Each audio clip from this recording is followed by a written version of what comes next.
भारतीय संस्कृति में त्योहारों का बड़ा महत्व है और ऐसे में दिवाली जैसे पावन पर्व का अपना अलग ही महत्व होता है।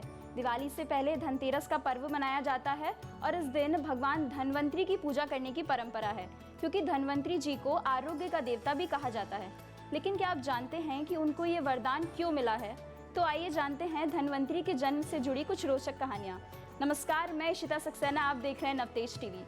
शास्त्रों के अनुसार भगवान विष्णु के 24 अवतार माने जाते हैं और समुद्र मंथन के दौरान भगवान विष्णु ने कई अवतार लिए।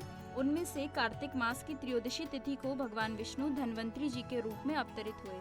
तभी से हर साल धनवंतरी जी के जन्म को धनतेरस के रूप में मनाया जाता है। भगवान धनवंतरी जी की 4 भुजा होती हैं और वो एक हाथ में आयुर्वेद ग्रंथ तो दूसरे हाथ में औषधि कलश रखते हैं। उनके तीसरे हाथ में जड़ी बूटी और चौथे हाथ में शंख होता है। भगवान धनवंतरी को आयुर्वेद का जनक माना जाता है और इसी वजह से धनतेरस पर भगवान धनवंतरी जी की पूजा करने से आरोग्य का वरदान मिलता है। धनवंतरी जी ने अपने औषधीय कलश से भरे हुए अमृत से देवताओं को अमर बना दिया। ऐसा माना जाता है कि उस कलश के साथ कई प्रकार की औषधियां भी समुद्र से बाहर आईं, जिसने भगवान और इंसान दोनों के लिए जीवन दान का काम किया। तभी से भगवान धनवंतरी को स्वास्थ्य का देवता माना जाने लगा। लेकिन इस बीच बर्तन और सोना चांदी खरीदने की प्रथा क्यों शुरू हुई? ऐसा इसीलिए क्योंकि जब भगवान धनवंतरी हाथों में स्वर्ण कलश लेकर बाहर आए तो लोगों ने स्वर्ण कलश के रूप में बर्तन और सोना चांदी खरीदना शुरू कर दिया। लोगों का मानना है कि बर्तन और सोना चांदी खरीदने से 13 गुना वृद्धि होती है। लेकिन इस कथा के अलावा भी कई कथाएं हैं भगवान धनवंतरी के बारे में, जो ना तो लोग ज्यादा जानते हैं और ना ही इतनी प्रचलित है। ऐसी एक कथा है देवताओं के कार्य में बाधा डालने के कारण भगवान विष्णु के रूप की। कथा के अनुसार देवताओं के कार्य में बाधा डालने के कारण भगवान विष्णु ने वामन रूप धारण कर असुरों के गुरु शुक्राचार्य की एक आंख फोड़ दी थी। कथा के अनुसार देवताओं के राजा बलि के भय से मुक्ति दिलाने के लिए भगवान विष्णु ने वामन अवतार लिया था और राजा बलि के यज्ञ स्थल पर पहुंच गए। शुक्राचार्य ने वामन रूप में भी भगवान विष्णु को पहचान लिया और राजा बलि से आग्रह किया कि वामन कुछ भी मांगे उन्हें इनकार कर देना। वामन साक्षात भगवान विष्णु हैं, वो देवताओं की सहायता के लिए तुमसे सब कुछ छीनने आए हैं। बलि ने शुक्राचार्य की बात नहीं मानी। वामन द्वारा मांगी गई 3 पग भूमि दान करने के लिए कमंडल से जल लेकर संकल्प लेने लगे। बलि को दान करने से रोकने के लिए शुक्राचार्य राजा बलि के कमंडल में लघु रूप धारण करके घुस गए, जिससे कमंडल से जल निकलने का मार्ग बंद हो गया। वामन भगवान शुक्राचार्य की चाल को समझ गए। भगवान ने अपने हाथ में रखे हुए कुशा को कमंडल में ऐसे रखा कि शुक्राचार्य की आंख फूट गई। शुक्राचार्य छटपटाकर कमंडल से निकल आए। बलि ने संकल्प लेकर 3 पग भूमि दान कर दी। इसके बाद भगवान वामन ने अपने एक पैर से संपूर्ण पृथ्वी को नाप लिया और दूसरे पग से अंतरिक्ष को।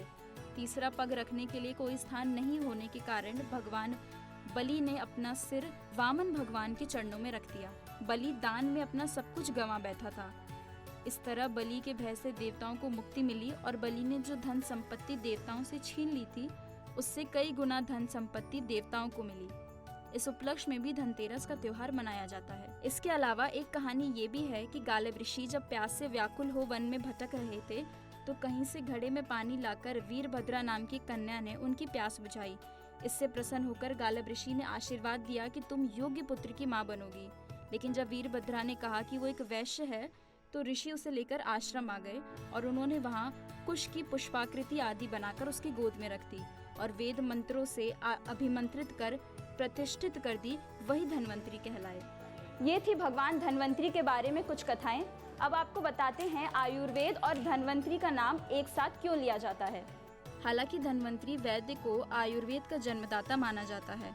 उन्होंने विश्व भर की वनस्पतियों पर अध्ययन कर उसके अच्छे और बुरे प्रमाण गुण को प्रकट किया। भगवान धनवंतरी ने ही संसार के कल्याण के लिए अमृत में औषधियों की खोज की थी। धनवंतरी के हजारों ग्रंथों में से अब केवल धनवंतरी संहिता ही पाई जाती है, जो आयुर्वेद का मूल ग्रंथ है। आयुर्वेद के आदि आचार्य सुश्रुत मुनि ने भी धनवंतरी जी के इस शास्त्र का उपदेश प्राप्त किया था। बाद में चरक आदि ने इस परंपरा को आगे बढ़ाया। धनवंतरी के जीवन का सबसे बड़ा वैज्ञानिक प्रयोग अमृत का है। ये थी भगवान धनवंतरी और आयुर्वेद से जुड़ी कुछ खास कथाएं। आशा करती हूँ ये धनतेरस देवताओं के जीवन की तरह आपके जीवन में भी सुख और समृद्धि लेकर आए। आपको और आपके परिवार को नवतेज टीवी परिवार की तरफ से धनतेरस की हार्दिक शुभकामनाएं।